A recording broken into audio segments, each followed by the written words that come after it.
हम लोग संधि पढ़ रहे थे और संधि में स्वर संधि का कल एक भाग पढ़ा था दीर्घ संधि। आज हम लोग पढ़ेंगे संधि का दूसरा भाग है स्वर संधि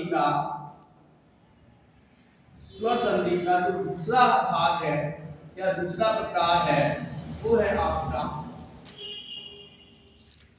दृढ़ स्वर संधि। कौन सा? जो स्वर संधि के 5 भेद हैं, कल हम लोग पढ़ चुके दीर्घ संधि, आज पढ़ेंगे दृढ़ स्वर संधि या दृढ़ संधि, और इसे याद करने के लिए कह सकते हैं दृढ़ स्वर संधि। इसका नियम देख लेते हैं। नियम का मतलब परिभाषा। नियम, इसका नियम है जब आ के बाद इ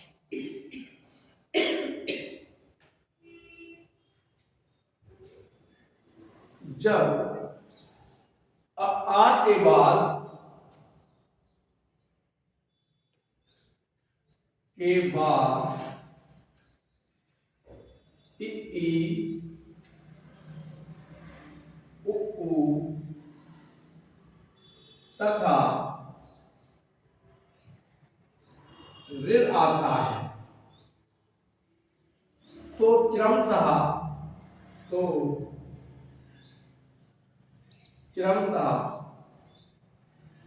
आदन ई बराबर ए, आदन ई बराबर ए, आदन उ बराबर ओ, आदन उ बराबर ओ तथा आदन रे बराबर अर नामक ध्वनि बन जाती है। तो परिभाषा है जब आ के बाद इ उ तथा रे आता है तो क्रमशः आदन ई बराबर ए, आदन ई चाहे छोटी ई हो या बड़ी ई हो, है चाहे छोटा उ हो या बड़ा उ हो, तो वो क्या बनेगा जाके ए बनेगा। क्या बनेगा? ए बन जाता है। तो ये है हमारी दृढ़ स्वर संधि। कौन सी? दृढ़ स्वर संधि। फिर एक बार समझ लेते हैं कि स्वर संधि के 5 भेद में दूसरा है, इसका जो नियम होता है वो होता है सूत्र आद रूढ़ा। ये संस्कृत में है, हिंदी में आप लिखिए जब आ के बाद इ उ तथा रे आता है तो क्रमशः आदन ई ए, आदन छोटी बड़ी ई ए। सही है। अब इसके उदाहरण चलते हैं। ये परिभाषा के लिए तो में बदल जाता है, सूत्र में बदल जाता है। अब इसके हम लोग उदाहरण चलते हैं। इसको बैठ है एक कप चाय पिए, पहले चाय बहुत जरूरी है।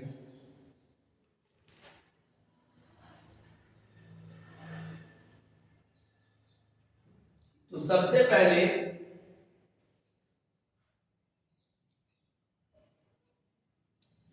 हम लोग चलते हैं उदाहरण। नियम है सबसे पहले आधन ई बराबर ए। इसका मतलब समझे कि यदि आगे बाद छोटी ई आए तब भी ए होगा, आगे बाद छोटी ई आए तब भी ए होगा। जैसे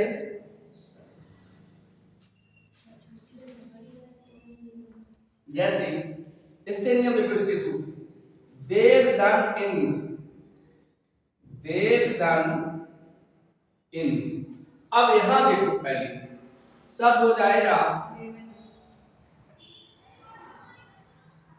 देवेन, लेकिन एक चीज समझ लीजिए कि यहां पे वाह है यहाँ पे ई है और हम कह रहे हैं आ धन ई बराबर ए। तो वा को हमने यहाँ पे देखिए वा धन आ धन ये वाली ई, तो संधि इसकी हुई आधन ई बराबर क्या होगा ए होगा और ए की मात्रा चढ़ेगी चढ़ेगी, ए की मात्रा एक ही होती है तो ये मात्रा अब वा धन ए तो हो जाएगा ए वे तो सब बन गया दे पेन। समझ आया। दूसरा देख लेते उदाहरण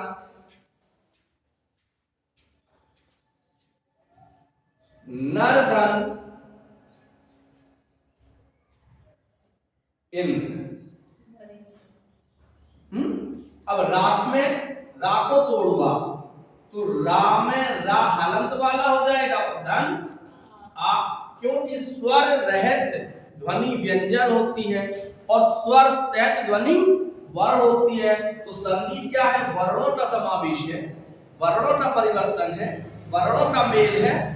तो अब और धन ई तो संधि कहां हुई केवल इसमें हुई, ये क्या बन गया ए बन गया, ए की मात्रा चढ़ेगी क्या बनेगी मात्रा, क्योंकि मात्रा केवल स्वर में है। अब यदि हम रा के साथ इसका समावेश है रा धन ए तो क्या हो जाएगा रे शब्द हो जाएगा न रे। समझ में आ रहा है। दूसरा देख लेते हैं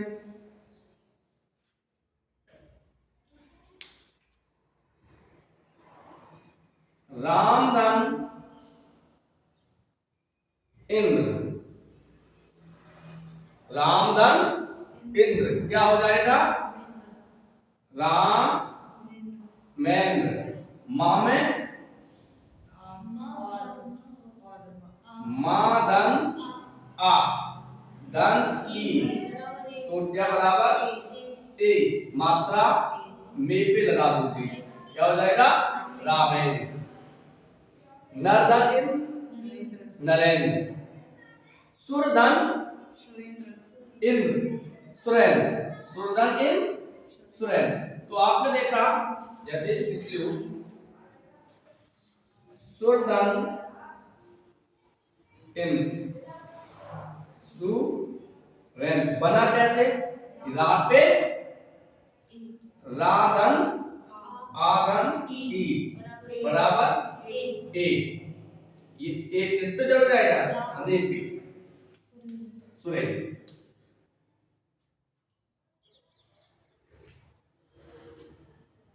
जैसे संधि है समझ आ रहा है प्राधन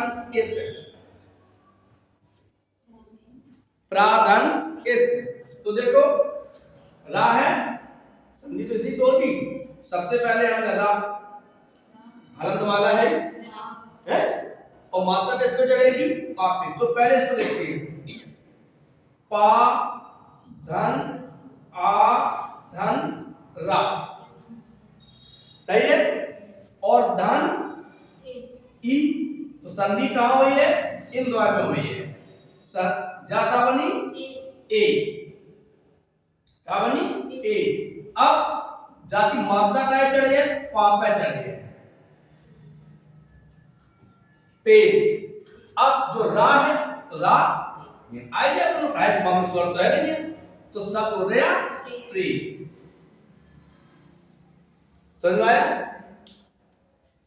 चाय बहुत जरूरी है चाय पीजिए।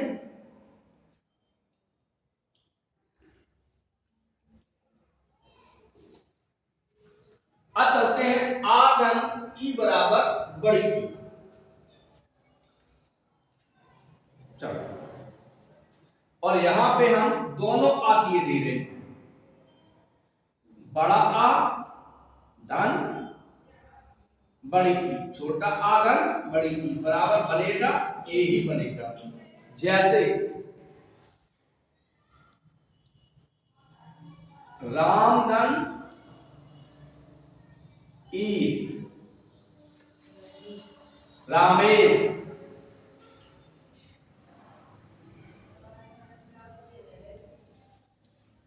रमादन इज रमेश। पहला है रामेश, दूसरा है रमेश। और देखो रामेश शिव का पर्यायवाची होता है और रमेश विष्णु का पर्यायवाची होता है।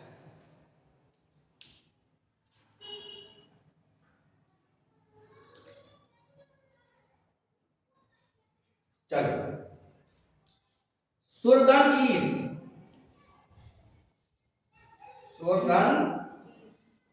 क्या हो जाएगा? सुरेश। क्या हो जाएगा? सुरेश।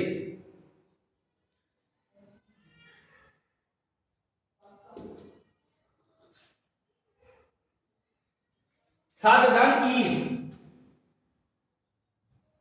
चाय अच्छी बनी। खाद्यधन इज खगेश, किसका पर्यायवाची है? गरुड़ का। खगेश किसका पर्यायवाची है? गरुड़ का। लंकाधन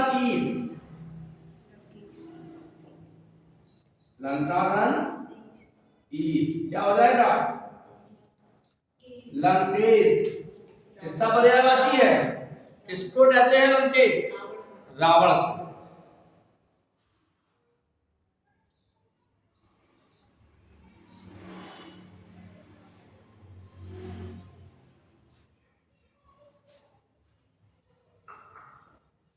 तो ये था हमारा। अब चलते हैं आधन, इसको बैठ दें।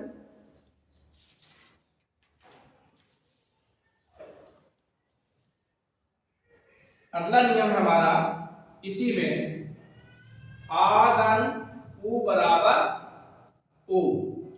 और यही लिखे दे, चाहे बड़ा आ हो या छोटा आ हो, धन चाहे बड़ा उ हो या छोटा उ, बनेगा ओ। जैसे यदि आते बाद उ आता है, इधर आ जाओ साहब। यदि आते बाद उ आता है, जैसे शब्द है परधन उपकार, तो देखो आधन उ, आ कैसे आएगा? पहले होगा राधन आधन उ, तो संधि तो यह भाई, संधि जब यह भाई तो जो होएगा ओ और जा से संधि, तो अब शब्द हो जाएगा परोपकार। महाधन उदय, महाधन उदय, संधि क्या होगी? महोदय। महाधन उदय महोदय।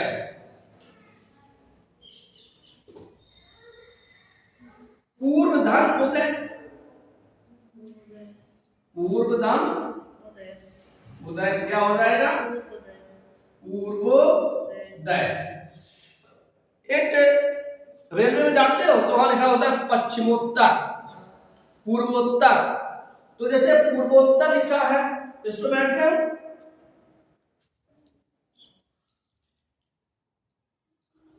पूर्वधन उत्तर। तो देखो पहला बापन तोड़ो, वाधन आधन रा, हालंकार। ध्यान रखना कि जो आ है ये इसका है, रा स्वतंत्र है। यदि हम यहां पे ऊ करेंगे, ध्यान समझना, और संधि यहां करेंगे तो रू हो जाएगा। लेकिन हमें संधि कहां करना है? आधन उ बराबर ओ। अब जो आया कहां पे? वा पे, तो वा धन ओ बराबर वो। रा अपनी जगह पे है तो वहीं चढ़ाए दो, तो शब्द हो जाएगा पूर्वो। पूर्वोत्तर। समझ में आ गया? पश्चिम धन उत्तर, दक्षिण धन उत्तर, दक्षिणोत्तर। महाधन उदय, महोदय।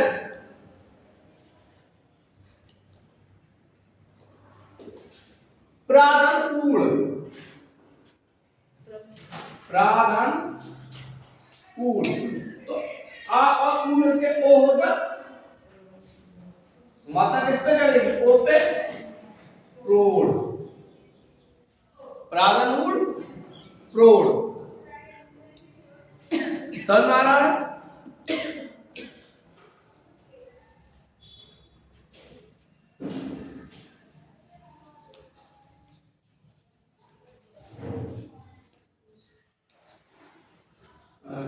सूर्यधन उदय,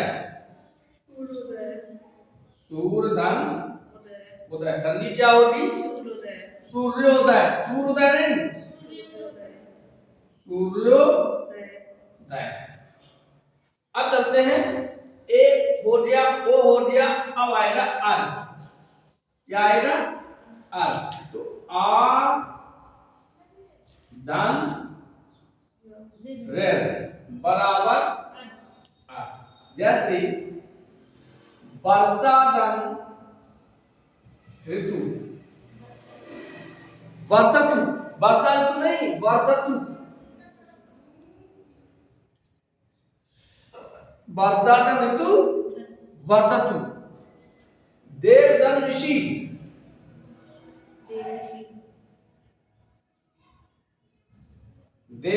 देवर्षि। आया हुआ देवर्षि। सप्तधन ऋषि, सप्तऋषि। अपने आप आएगा। महाधन ऋषि, महर्षि। तो ए ओ अर आता है। जैसे प्रश्न आ जाएगा, देवधन ऋणम, देवधन ऋणम। तो आ गया देवरण,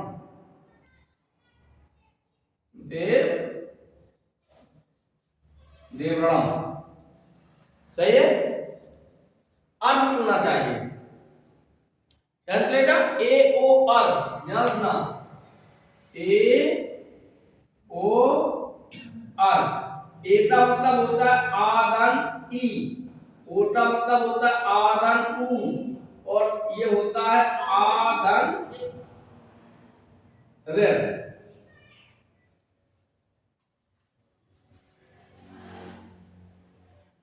महाधन ऋण, महर, महर। सही है? तो ये थी आपकी गुण संधि। कौन सी? गुण संधि। जब आ के बाद ई उ तथा ऋ आता है तो उसे हम गुण संधि कहते हैं। क्लियर हो गया? आगे बढ़े? नहीं, चलिए कल हम लोग पढ़ेंगे वृद्धि संधि। कौन सी? वृद्धि संधि। आशा करते हैं कि समझ में आया होगा और बड़े सरल तरीके से समझे होंगे। देखिए, बहुत ज्यादा उदाहरणों की जरूरत नहीं होती, जरूरत किसकी होती है? समझने की होती है। यदि समझ गए तो आप कर सकते हो। चलिए आज चलिए इतना ही, कल फिर मिलते हैं इसी समय। राधे राधे।